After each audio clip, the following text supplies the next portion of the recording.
Hello friends, ये हमारा Bihar special history का दूसरा वीडियो होगा जिसमें जो बिहार स्पेशल से क्वेश्चंस आते हैं आपके उससे रिलेटेड कुछ भी पूछे तो आपसे वो क्वेश्चन हल हो जाए, है ना।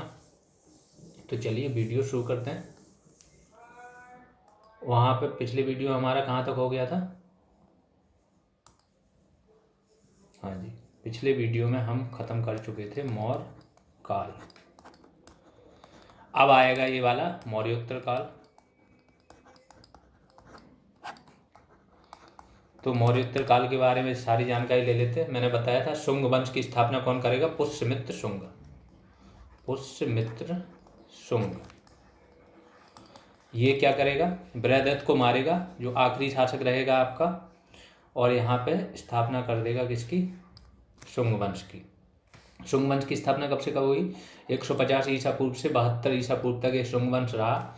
मेन शासक मैंने बता दिया पुष्यमित्र शुंग। इसी के बारे में ये सारी डेटा है कि यवनों का आक्रमण कौन? यही विफल करेगा। विदिशा को ये दूसरी राजधानी बनाएगा। पहली राजधानी तो इसकी पाटलिपुत्र ही रहेगी, दूसरी राजधानी ये विदिशा को बना देगा। एक इसी वंश का एक शासक रहेगा भागभद्र। तो जैसा मैंने बताया कि ब्राह्मण धर्म की इन्होंने फिर से क्या कर दी? पुनर्स्थापना कर दी, एक प्रकार से शैव या वैष्णव की। तो भागभद्र जो रहेगा वो उसका काल में एंटियालकीस का राजदूत हेलियोडोरस आया था। एंटियालकीस क्या है? शासक रहता है। इसका राजदूत हेलियोडोरस कहाँ? भारत आएगा, इसके साम्राज्य में आएगा। और शासक कौन रहेगा? भागवत। वो क्या करेगा? गरुड़ स्तंभ की स्थापना करेगा और भागवत धर्म खुद अपना लेगा। भागवत धर्म भी अपनाएगा और गरुड़ स्तंभ की क्या स्थापना करेगा। तो विदिशा में एक गरुड़ स्तंभ है। पतंजलि इसके दरबार में थे। महर्षि पतंजलि का नाम सुना होगा। इन्होंने पाणिनि की जो अष्टाध्यायी है, पाणिनि किसके काल में थे? बिंबिसार के। और पाणिनि की अष्टाध्यायी जो है उस पर इन्होंने क्या लिखी है? एक टीका लिखी। टीका मतलब अनुवाद किसी भाषा में, और उसको महाभाष्य, पतंजलि का महाभाष्य बोलते हैं। प्लस योग वगैरह के भी ये बहुत बड़े गुरु थे। देखा होगा कि बाबा रामदेव जी इन्हीं के नाम यूज करते हैं। तो इन्हीं के दरबार में थे और इन्होंने 2 अश्वमेध यज्ञ किए, इसकी जानकारी मिलती है। ये पुरोहित थे, पतंजलि पुरोहित थे अश्वमेध यज्ञ के। और किसके काल में होगा? पुष्यमित्र शुंग के काल में ये दोनों अश्वमेध यज्ञ हुए हैं। और इसकी जानकारी मिलती है अयोध्या अभिलेख से, जिसके बारे में जो अभिलेख है उनको ध्यान से एक एक मुश्किल से 6 से 7 अभिलेख हैं टोटल, है ना। सबको ध्यान से पढ़ लेना, अभिलेख से एक ना एक क्वेश्चन आता ही है। अगला, इसी की उपाधि जो थी पुष्यमित्र शुंग की उपाधि थी सेनानी की, है ना। और थे इसके दरबार में मनुस्मृति भी इसी के काल में लिखी गई है ना। जो वात्स्यायन थे उन्होंने भी बहुत सारी रचनाएं की हैं, तो उनकी तो जो जो इम्पोर्टेंट था मैं बता दिया। इसका पुत्र था अग्निमित्र शुंग, उसका शासनकाल आएगा इसके बाद। और इसी अग्निमित्र शुंग पे कालिदास ने क्या लिखी है? मालविकाग्नि मित्रम। तो यहाँ से पता चलता है कालिदास भी किसके काल के थे? इन्हीं के काल के। तो कालिदास ने मालविकाग्नि मित्रम जो लिखी है, तो उसमें जो अग्निमित्र थे वो इसके पुत्र का नाम है। देवभूति इस वंश का अंतिम शासक था। और देवभूति की हत्या करेगा कौन? वसुमित्र। वसुमित्र इसकी हत्या करेगा और कर्ण वंश की नींव रखेगा। कर्ण वंश ये भी ब्राह्मण वंश था आपका। इनके काल में कुछ ऐसा इंपॉर्टेंट हुआ नहीं है जो आ सकता हो एग्जाम में या जरूरी हो। हाँ, जिनको इनके बारे में जानकारी बोल रहा हूँ ना, जिसको बहुत ज़्यादा डिटेल में जानकारी चाहिए कि मुझे पूरा वो चाहिए, तो वो क्या करे कि वो जाके एंशियंट हिस्ट्री की जो प्लेलिस्ट पड़ी है उस पर जाके देख ले, है ना। वो वहाँ सब मिल जाएगा। यहाँ तो एक क्रैश कोर्स चल रहा है कि कम से कम टाइम में आपका जो पढ़ चुके हैं उनका सारा रिविजन हो जाए, और जो नहीं पढ़े हैं उनको ऑलमोस्ट इतना हो जाए कि उनका 80 to 90% चीज़ें कवर हो जाए। 10% में बची हुई फिर बहुत सारा करना पड़ेगा। तो सिलेक्शन तो आपका 70% में होना है। अगर ये सारी चीज़ें आपने कवर कर ली तो इससे बाहर जाना ही नहीं है। अब देखते हैं अगला वंश आएगा कुषाण। कुषाण वंश कौन थे बताता हूँ। हिंद यवन सबसे पहले आएंगे, ये ऑर्डर पूछ लेते हैं। शक, पहलव, कुषाण। तो आखिरी जो थे विदेशी आए थे वो थे कुषाण। सबसे पहले हिंद यवन आएंगे, फिर शक। इसके गोंडो फर्नीच का नाम सुना होगा, सेंट थॉमस इसके काल में आए थे। कुषाण में हम लोग पढ़ ही रहे हैं। हिंद यवन में नाम सुना होगा मिनांडर का, है ना। शक में नाम सुना होगा शक और छैरात वंश, तो रुद्रदामन जो है वो शक वंश के थे। ठीक। तो कुषाण इंपॉर्टेंट है। कुषाण में 3 शासक हुए, कुजुल कड़फिसस, भीम कड़फिसस और कनिष्क। कुजुल कड़फिसस ने इसकी स्थापना की थी, तो इतना ही इंपॉर्टेंट है इनके बारे में। भीम कड़फिसस क्या है, इसके दरबार में सर्वाधिक सोने के सिक्के चलाए गए थे इसके काल में। ये ध्यान रखना, एक क्वेश्चन बीपीएससी में बहुत बार रिपीट होता है कि सर्वाधिक सोने के सिक्के किसके काल में चलाए गए। अब आते हैं कनिष्क पे कि कनिष्क का क्या है। तो कनिष्क उत्तरापथ का इसको स्वामी बोला जाता था। उत्तरापथ में बता दिया, तक्षशिला से ताम्रलिप्ति तक था, तो उस पर इसका अधिकार था। चीन से जो रेशम आती थी ना, तो इसको टैक्स देना पड़ता, तब चीन रोमन साम्राज्य को रेशम आयात कर पाता था। इसके बारे में मैंने मौर्योत्तर काल पे एक मॉडल आंसर पढ़ा है, जिसको और डिटेल में देखना है मॉडल आंसर देख लिया। मौर्योत्तर काल का मॉडल आंसर पड़ा हुआ है आपका, मौर्य वंश पे मॉडल आंसर पड़ा, पूरे मॉडल आंसर एकदम डिटेल में, एक एक मॉडल आंसर में इतनी डिटेल मिलेगी कि आप यूपीएससी से लेके किसी भी चीज़ का मेंस लिखिए 600 से 800 शब्दों तक लिख सकते हैं, इतनी जानकारी दी है अलग अलग डायरेक्शन में। अब आते हैं पाटलिपुत्र पे आक्रमण करेगा और पाटलिपुत्र को हराएगा और बुद्ध का भिक्षा पात्र जो है अपने साथ ले आएगा। और वहीं पे गुरु रहेंगे आपके अश्वघोष, जो चौथी बौद्ध संगीति के उपाध्यक्ष भी रहते हैं, वसुमित्र अध्यक्ष रहते हैं। अश्वघोष को भी वहाँ से ले आएगा और भिक्षा पात्र अपने साथ ले गया। नागार्जुन थे, सबने सुना होगा, पारे का आविष्कार किसने, नागार्जुन ने किया, तो नागार्जुन इनके दरबार में थे। चतुर्थ बौद्ध संगीति कश्मीर के कुंडल वन में, बता चुका हूँ कई बार, हुई थी और इसी के काल में हुई थी वो। अश्वघोष, और यहाँ पे क्या होगा आपका, हीनयान महायान में बौद्ध धर्म बट जाएगा। अश्वघोष नामक बौद्ध विद्वान इसके दरबार में थे, क्योंकि ये पाटलिपुत्र पे आक्रमण करके इनको लेके आया था। तो यहाँ पे आपके क्या हो गए, कनिष्क का। फिर जो गांधार मूर्ति कला शैली है, गांधार मथुरा, इसको संरक्षण कौन, कनिष्क सबसे ज़्यादा देगा। और एक बचती है अमरावती, अमरावती को 7 वाहन देंगे। 7 वाहनों के बारे में, राष्ट्रकूटों के बारे में जानकारी चाहिए, आप लोग एंशिएंट की प्ले लिस्ट में चले जाइए, क्योंकि बीपीएससी में, और उन एंशिएंट तो पढ़ना ही पड़ेगी आपको, पूरी एंशिएंट जो पढ़नी है जिसको। अभी तो बिहार स्पेशल हो रहा है, जब एंशिएंट डालेंगे तो आपको वहाँ लेके चलेंगे उस चीज़ पे, है ना। अब आते हैं गुप्त वंश। गुप्त वंश की स्थापना सबको पता है, जैसे ही इन वंशों का पतन होगा तो किसकी, गुप्त वंश की स्थापना हो जाएगी। गुप्त वंश आपका मेनली चलेगा आपका 250 से 550 वर्ष तक, 300 वर्ष के लिए इसका कार्यकाल होता है। ईसवी में आ गया, अभी चल रहे थे इसके पहले ईसा पूर्व में, अब आ गए हम लोग ईसवी में। इसकी जानकारी के स्रोत देख लेते हैं। समुद्रगुप्त का प्रयाग प्रशस्ति, है ना, समुद्रगुप्त का एक दरबारी कवि था हरिसेन, इसने क्या लिखा है, प्रयाग प्रशस्ति। प्रयाग प्रशस्ति किस में थी, चंपू शैली में। चंपू शैली क्या होती है, पहले आपकी गद्य और पद्य, तो पद्य और गद्य दोनों शैलियों में है, संस्कृत में ये लिखा गया है। तो इसमें इसके समुद्रगुप्त के लेख, इसकी विजय अभियानों की चर्चा की गई। समुद्रगुप्त पर ही आपका मॉडल आंसर पड़ा हुआ है, इसकी अलग अलग नीतियों की चर्चा की गई उसमें। कुमारगुप्त का बिलसंड स्तंभ लेख, अब देखो ये सारे सबके अभिलेख एक जगह मैंने डाल दिए। स्कंदगुप्त का भीतरी स्तंभ लेख, इनसे इसकी जानकारी मिलती है गुप्त वंश की। इसका प्रथम शासक श्रीगुप्त था और इसकी उपाधि क्या थी, महाराज। यहाँ उपाधियाँ ध्यान रखना, उपाधियाँ बहुत इंपॉर्टेंट हो जाती हैं।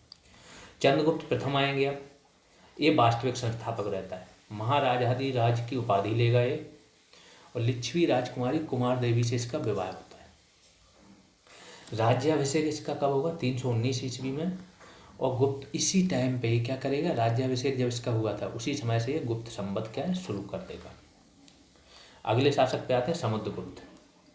समुद्रगुप्त की उपाधियाँ बहुत इंपॉर्टेंट है, इसके विजय अभियान बहुत इंपॉर्टेंट है, तो देख लेते हैं। अभिलेखों तथा सिक्कों पे पराक्रमांक, व्याघ्र पराक्रम और अप्रतिरथ की उपाधियाँ दी गई हैं इसको, तो उपाधियाँ ध्यान रखना। विंसेंट स्मिथ, इन्होंने पुस्तक लिखी early history of India, early history of British India, तो ब्रिटिश काल में आए थे। पहली पुस्तक मानी जाती है कि पहली हिस्ट्री की, भारतीय इतिहास की पहली एक जेन्युइन पुस्तक ये है जिसमें इतिहास बड़े कायदे से लिखा गया। 1904 में इन्होंने ये पुस्तक लिखी थी। इस पुस्तक में इन्होंने बहुत सारा वर्णन किया है, नेपोलियन के आक्रमण का वर्णन किया है बहुत विस्तृत, अलेक्जेंडर जो आया था यहाँ पे, है ना। तो विंसेंट स्मिथ ने इसको क्या बोला है, भारत का नेपोलियन बोला है, कि जिस प्रकार से नेपोलियन ने दुनिया पर विजय प्राप्त करने निकला था, ये बंदा भी भारत का नेपोलियन था। उत्तरापथ अभियान में अब इसने 2 अभियान चलाए थे, टोटल इसने चलाए थे 5 अभियान। सबसे पहले पश्चिम की ओर अभियान किया था इसने, फिर पूर्व की ओर, फिर उत्तरापथ, फिर दक्षिणापथ। उत्तरापथ में क्या किया था, मथुरा हो गया, मालव, अयोध्या, अर्जुनायन, इनको हराया था इन्होंने। और यहाँ पे क्या, राज्य प्रस्फोधरण, ये आ सकता है, इसलिए मैं इनके नाम बता रहा हूँ आपको। राज्य प्रस्फोधरण की नीति अपनाई थी। दक्षिणापथ पे क्या करेगा, जाएगा, उनको हराएगा, धन संपदा उनसे लेगा और फिर वापस आ जाएगा, राज्य उन्हीं को सौंप देगा। तो वहाँ पे क्या थी, ग्रहण, मोक्ष, अनुग्रह, कांची और बैंगी जैसे राज्य, ऐसे 12 राज्यों को दक्षिणापथ में हराएगा। इसके बाद आठविक जनजातियाँ थीं नर्मदा नदी और आपके मथुरा के बीच में, इनको हराएगा और इनके प्रति नीति अपनाएगा परिचारकीकृत, मतलब इनको गुलाम बनाने वाली नीति अपनाएगा। और इसके बाद ये जो सीमांत राज्य रहेंगे, सीमांत राज्य मतलब कामरूप, आसाम, समतट बंगाल, इनके प्रति नीति अपनाएगा ये क्या, सर्व कर दानाज्ञाकरण। तो इस प्रकार से अलग अलग राज्यों के प्रति अलग अलग नीति, विदेशियों के प्रति आत्मनिवेदन करने और पायन की नीति अपनाएगा। तो इसकी नीतियाँ बड़ी फेमस हैं, बता दी। जिसको भी देखना है वो मॉडल आंसर जाके देखे, पूरा डिटेल में दिया हुआ। हर्षेय इसका दरबारी कवि था, बता चुका हूँ, प्रयाग प्रशस्ति की ये रचना करता है। तो उसी में इसके विजय अभियान लिखे हुए। आ जाते हैं तीसरा शासक चंद्रगुप्त द्वितीय, बहुत फेमस है, विक्रमादित्य इसी को बोला जाता है। और इसने भी वैवाहिक संबंध, जैसे बिंबिसार विवाह करके अपनी कूटनीति से साम्राज्य फैला रहा था, इसने भी सेम किया था। देवराज, देवगुप्त, विक्रमादित्य, परम भागवत, ये सारी इसकी उपाधियाँ हैं। ध्रुव देवी तथा कुबेर नागा से इसने विवाह किया था। और जैसे विवाह करता है तो क्या होता है, उस राज्य से आक्रमण की चीज़ें भी शून्य हो जाती हैं, प्लस कुछ ना कुछ नया राज्य भी मिल जाता है।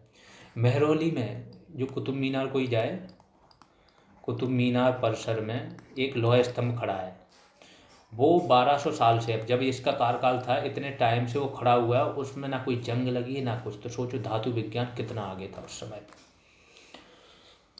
अब आते हैं पुत्री, इसकी पुत्री थी प्रभावती देवी, इसका विवाह कर देगा। वाकाटक नरेश था रुद्रसेन द्वितीय, तो वाकाटक नरेश रुद्रसेन द्वितीय से विवाह करके अपने साम्राज्य विस्तार और मित्रों में बढ़ोतरी करेगा। फायान क्या है, इसके दरबार में आया था, सबने पढ़ा है। हुइनसांग आगे चल के हर्षवर्धन के दरबार में आएगा। दरबार में इसके 9 रत्न थे, ये ध्यान रखना। कालिदास इसके दरबार में, धनवंतरी, छपड़क, अमर सिंह, शंकु, बेताल भट्ट, घटकरपर, बरामिहिर और बररुचि, ये सारे के सारे बंदे कौन हैं, 9 रत्न हैं जो इसके दरबार में थे, है ना। 9 रत्नों की बात हो गई। अब आ जाते हैं अगले, कुमारगुप्त प्रथम। तो कुमारगुप्त प्रथम, इसकी जानकारी कहाँ से मिलती है आपको, मंदसौर अभिलेख से। मंदसौर कहाँ है, एमपी में। और वत्स भट्टी ने इस अभिलेख की क्या है, रचना की थी। वत्स भट्टी कौन थे, कवि थे, इन्होंने इस अभिलेख की रचना की, दरबारी कवि थे। और इससे क्या है, कुमारगुप्त की बारे में जानकारी मिलती है। इसने उपाधि कौन सी ली थी, महेंद्रादित्य की। उपाधियाँ याद रखना, युद्ध याद रखना, अभिलेख याद रखना, संधियाँ याद रखना। तो महेंद्रादित्य की उपाधि ली थी। और सर्वाधिक सिक्कों के ढेर, इसी के काल के सर्वाधिक सिक्के मिले हैं। और ये ढेर कहा राजस्थान में एक बयाना, यहाँ से। नालंदा विश्वविद्यालय का जो नाम सुनते हो, उसकी स्थापना भी इसने की थी। ये सबसे इंपॉर्टेंट फैक्ट है, ये महेंद्रादित्य या कुमारगुप्त के बारे में, नालंदा विश्वविद्यालय की स्थापना की। अब आ जाते हैं स्कंदगुप्त। जूनागढ़ अभिलेख जो है, उससे जानकारी मिलती है कि इसने हूणों का आक्रमण क्या, विफल किया था, है ना, विफल कर दिया था हूणों का आक्रमण। कहोम अभिलेख, इससे क्या जानकारी मिलती है, इसकी उपाधि की जानकारी मिलती है, कहोम अभिलेख। तो अभिलेख याद रखना, भीतरी स्तंभ अभिलेख भी इसके बारे में, कहोम भी इसके बारे में। सुदर्शन झील का इसने पुनरुद्धार कराया था, पुनर्निर्माण बोल सकते हो। और इसने चीन में अपना राजदूत भेजा था। बस इतने ही इंपॉर्टेंट फैक्ट हैं, जिसके बारे में जितना दे रहा हूँ ना, मोर देन इनफ दे रहा हूँ, है ना। इससे बाहर मुश्किल ही आएगा। मैं बोले 5 से 10% क्वेश्चन हर जगह आते हैं, वो डालते ही इधर उधर से, उसके अलावा ऑलमोस्ट क्वेश्चन यहीं से मिल जाएंगे। अब यहाँ पे गुप्त काल के ना मेन इंपॉर्टेंट सारे शासक समाप्त हो गए। अब किसी का कोई इतना बड़ा रोल नहीं है कि जिससे क्वेश्चन बनता हो। कुछ और तथ्य बनते हैं, उन पे बात कर लेते हैं। चीनी यात्री सुंगयुन ने 515 से 520 ईस्वी में इसी काल में यात्रा की थी। हुएनसांग ने कब की थी? 629 से 645 ईस्वी में भारत की यात्रा की। किसके काल में? हर्षवर्धन, पहले भी बता चुका हूँ। इसने पुस्तक लिखी है सी यू की नामक पुस्तक हुएनसांग ने लिखी। बहुत अच्छा वर्णन किया है। जिसको भी बहुत ज़्यादा डिटेल में जाना, मैं क्या बोला, एनसीएंट पे जाइए, प्लेलिस्ट देखिए। और ज़्यादा डिटेल में जाना है, आप मॉडल आंसर ओपन कर लीजिए, मेंस मॉडल आंसर है ना, वो ओपन करके आप लोग देखिए, सब कुछ मिल जाएगा। गुप्त शासक थे नरसिंह गुप्त बालादित्य। इसने क्या किया था? हूण शासक जो थे मेहर कुल, इनको पराजित किया था। हूण ये चाइनीज जाति थी, जनजाति बहुत ही बर्बर थी, ये यहाँ पे आई थी। तो नरसिंह गुप्त बालादित्य ने किसको हराया था? हूण शासक मेहर कुल को। विष्णुगुप्त इस वंश का अंतिम शासक था। और गुप्त वंश, जैसे गुप्त वंश का पतन होगा, मगध साम्राज्य का भी यहाँ से अंत हो जाएगा। अब अगला वंश आता है, जो इम्पोर्टेंट वंश है, वो है पाल वंश। पाल वंश कहाँ पे था? बंगाल और बिहार, पूर्वी भारत में था ये वंश। क्या हुआ था कि बंगाल का शासक था आपका कौन? शशांक। शशांक की हर्षवर्धन से बहुत लड़ाई हुई, ठीक है। तो शशांक था, ये बहुत ही असहिष्णु राजा था। बौद्ध धर्म से क्या करता? नफरत करता था। इसने गया था, इसने बोधि वृक्ष कटवा दिया था आपका, कहाँ पे? गया वाला जो है बोध गया में, बोधि वृक्ष कटवा दिया, मंदिर को नष्ट कर दिया था। और इसकी हो जाती है फिर मृत्यु। जब इसकी मृत्यु हो जाएगी तो बंगाल में अव्यवस्था फैल जाएगी। और बंगाल बिहार इसी का सेम, इसी का ही शासन था। अव्यवस्था फैल जाएगी तो लोग इसको चुनेंगे, किसको? गोपाल को, पाल वंश का जो संस्था, लोग निर्वाचित। तो उस टाइम पे इसका निर्वाचन हुआ था कुछ। अब ये होता है कि सब लोगों ने नहीं चुना, जो मेन लोग थे, जो कि नीति निर्माता थे, अमीर होते या सरदार, उन लोगों ने इसको चुना और फिर इसने शासन किया। 750 से 770 ईस्वी तक इसके काल रहा है। ओदंतपुरी महाविहार, एक इम्पोर्टेंट फैक्ट है कि स्थापना की इसने नालंदा जिला में है ये, ठीक है, ओदंतपुरी महाविहार। फिर यह महाविहार कहाँ है? हिरण्य पर्वत पर पंचानन नदी के किनारे स्थित है। तो ये ध्यान रखना, ये फैक्ट इंपॉर्टेंट हो सकता है। धर्मपाल पे आते हैं। इसका पुत्र था धर्मपाल, 770 से 810 ईस्वी तक 40 साल राज किया। इसके समय में क्या होगा? त्रिपक्षी संघर्ष शुरू हो जाएगा। राष्ट्रकूट, गुर्जर पिथियार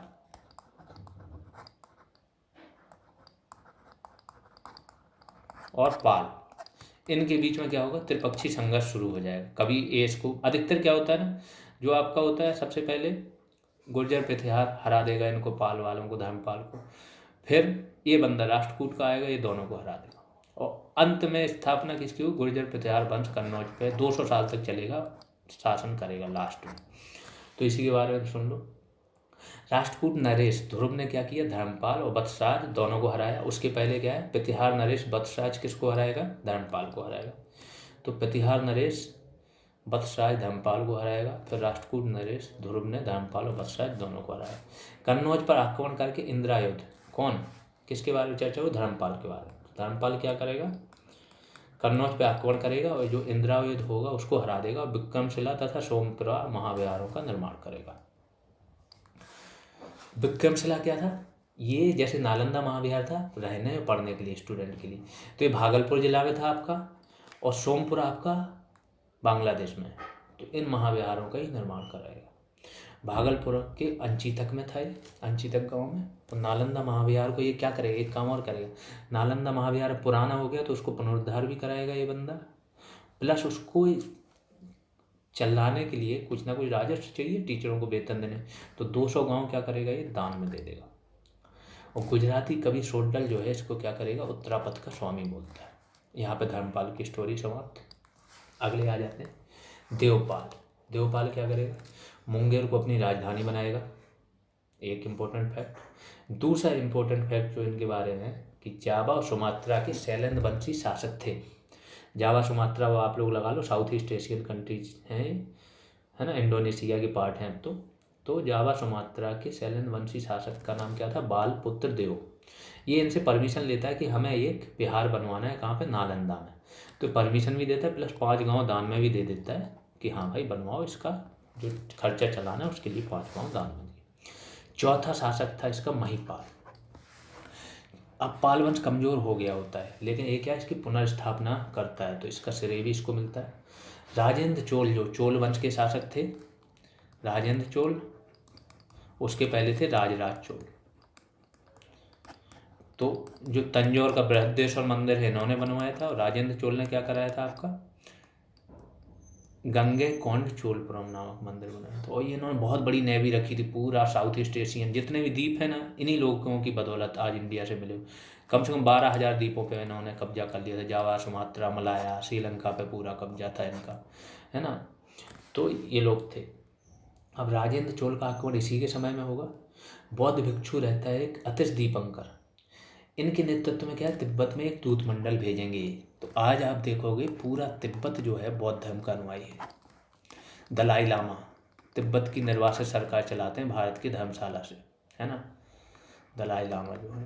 तो तिब्बत को बौद्ध धर्म का अनुयायी बनाने में किसका बड़ा रोल है, इन भाई साहब का। इन्होंने अतिश दीपंकर को भेजा था, वहाँ उन्होंने प्रसार किया, लोगों ने मान लिया, अब तक वो प्रचलित है। रामपाल इस वंश का अंतिम शासक था। इसके समय में सिर्फ एक इम्पोर्टेंट फैक्ट है, कैवर्त विद्रोह जो हुआ था वो रामपाल के काल। अब आखिरी एक वंश, और जब ये वंश पाल वंश समाप्त हो जाएगा तो फिर एक वंश होगा। अब यहाँ पे देखो, यहाँ पे आपका क्या है, 1191 में क्या हुआ है आपका, तराइन का युद्ध, और 1192 में तराइन का द्वितीय युद्ध। यहाँ पे कौन हार जाएगा, यहाँ पे आपके मोहम्मद गौरी जो होंगे पृथ्वीराज तृतीय को हरा देंगे। जब पृथ्वीराज तृतीय, तो मोहम्मद गौरी के साथ ही कौन आते हैं, कुतुबुद्दीन ऐबक, कुतुबुद्दीन ऐबक, इसके साथ ही आएगा कुतुबुद्दीन ऐबक आएगा, और दूसरा कौन आएगा आपका, बख्तियार खिलजी, मोहम्मद बिन बख्तियार खिलजी। ऐबक को तो ये गौरी क्या करता है, अपने जो दिल्ली और आसपास के क्षेत्र वो दे जाता है। ये बंदा निकल जाता है पूरब की तरफ। पूरब में क्या करेगा, बिहार बंगाल पे आक्रमण करेगा, इसको नष्ट कर देगा, बहुत हत्याएं करेगा। नालंदा महाबिहार है उसको समाप्त कर देगा, सोमपुरा, विक्रमशिला, इन सबको ये समाप्त करेगा। सुनते हैं कि 6 महीने तक नालंदा महाबिहार जलता रहा था। और बिहार पे पहले अफगानी वंश की स्थापना कौन करेगा, यही बंदा बख्तियार खिलजी, नहीं तुर्क सत्ता की। तो ये क्वेश्चन इससे बख्तियार खिलजी से बहुत आता है, यहाँ बता दिया, बाकी मेडिवल में भी इसको डिटेल में पढ़ोगे। तो इसके आने से पहले क्या हुआ है, कर्नाट वंश एक आता है, उसके संस्थापक कौन थे, नान्यदेव। नान्यदेव के बाद बने गंगदेव, गंगदेव के बाद बने नरसिंहदेव। नरसिंहदेव के समय में ही बख्तियार खिलजी का आक्रमण होगा। आगे की स्टोरी बता चुका हूँ। यहाँ पे आपकी एंशियंट पूरी समाप्त हो गई है, एंशियंट आपकी समाप्त हो गई। जिसको एंशियंट और डिटेल में इंडिया की एंशियंट पढ़नी है, प्ले लिस्ट पे जाइए,